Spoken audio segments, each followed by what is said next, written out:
Hello viewers, আসসালামু আলাইকুম। আজকে আমি নিয়ে আসলাম এলসে শাকের ভর্তা।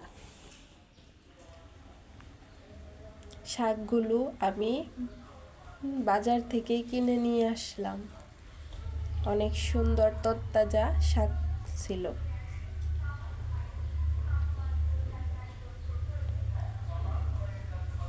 প্রথমত আমি শাকগুলোকে ধুয়ে নিচ্ছি।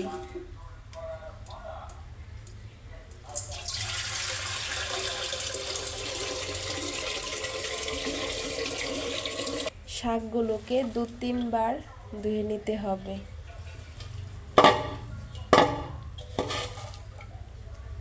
আর না হয় এগুলোতে ময়লা থেকে যাবে।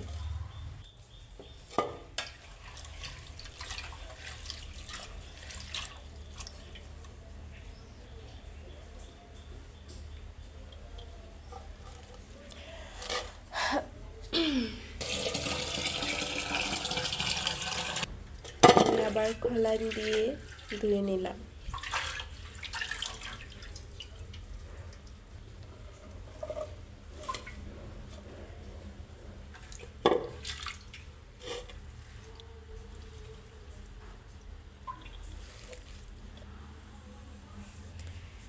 এতে দেওয়া হয়েছে রসুন, পেঁয়াজ কুচি, কাঁচামরিচ, শুকনা মরিচ,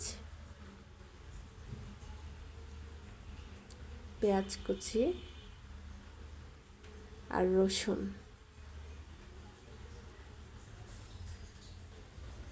এগুলোকে নিয়ে আমি সুন্দর করে তেলের মধ্যে ভেজে নেব।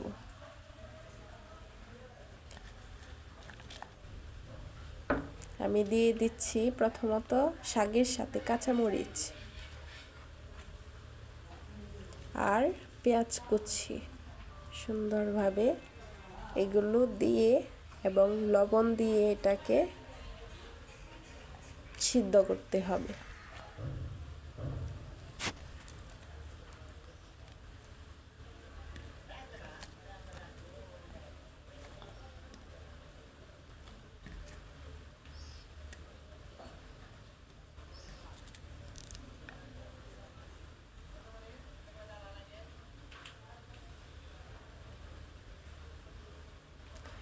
আর শুকনো মরিচ আর রসুনকে ভেজে নেব সুন্দর করে।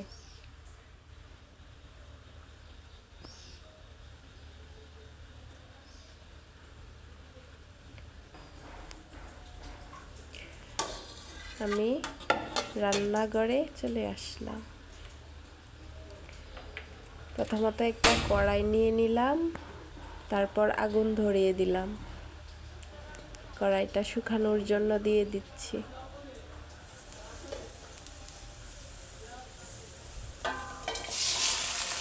তারপর দিয়ে দিলাম আমার শাক এবং পেঁয়াজ কুচি এবং কাঁচামরিচ আর লবণ দিয়ে আমি এটাকে ভালোভাবে সিদ্ধ করে নেব।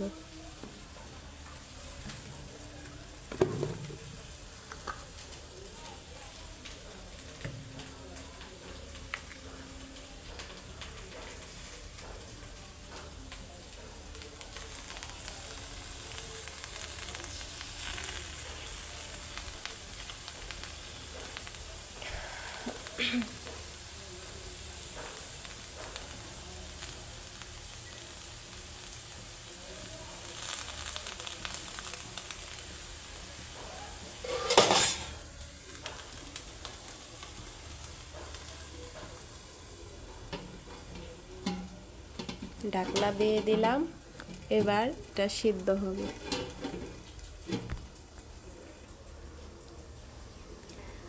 আমি অবশ্য কিছুক্ষণ পর পর এটাকে নাড়া দিয়ে দিচ্ছি। তারপর এটাকে ভালোভাবে ভাজতে হবে। প্রথমত দিয়ে দিচ্ছি তেল। সরিষার তেল নেবেন এটাতে। তেলের পরিমাণটা একটু কম দিলেও সমস্যা নাই। আমি অল্প পরিমাণ তেল নিয়েছি, এটা শুধু ভাজার জন্য।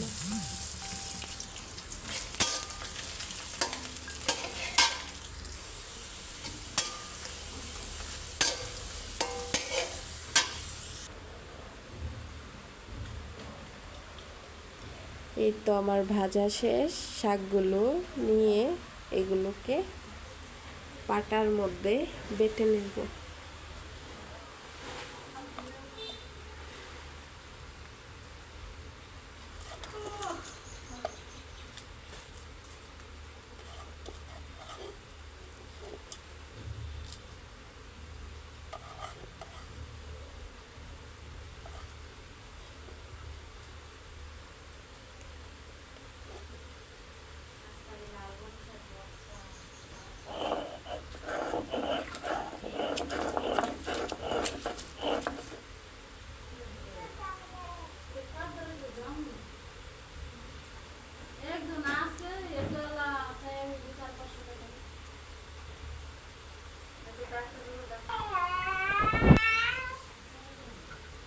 আমার বাটা পুরোপুরি শেষ। আমি এটা একটা বাটিতে তুলে নিচ্ছি।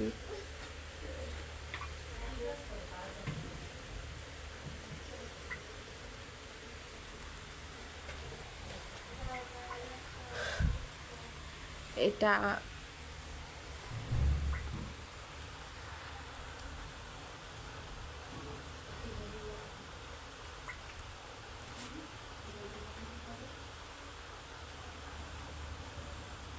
তারপরে এটাতে আমি হালকা পরিমাণের একটু লবণ যদি লাগে তাহলে দিব, আর না হয় সরিষার তেল দিয়ে এটাকে ভালোভাবে মাখিয়ে নিতে হবে।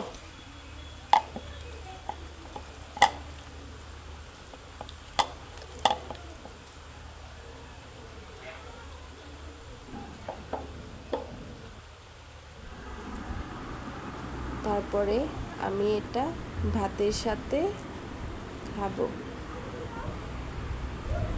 এটা খেতে অনেক সুস্বাদু, অনেক ভাত খাওয়া যাবে শুধু ভর্তা দিয়ে।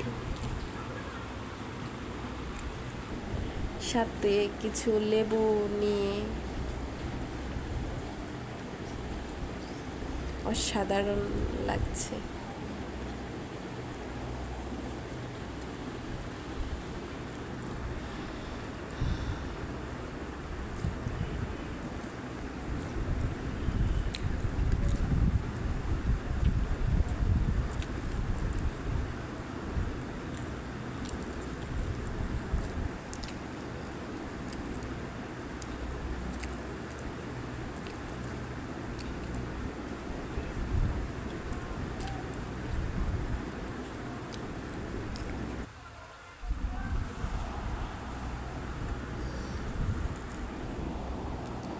সাথে একটু লেবু নিয়ে নিলাম, লেবুর সাথে আরো মজা হবে ভর্তাটা।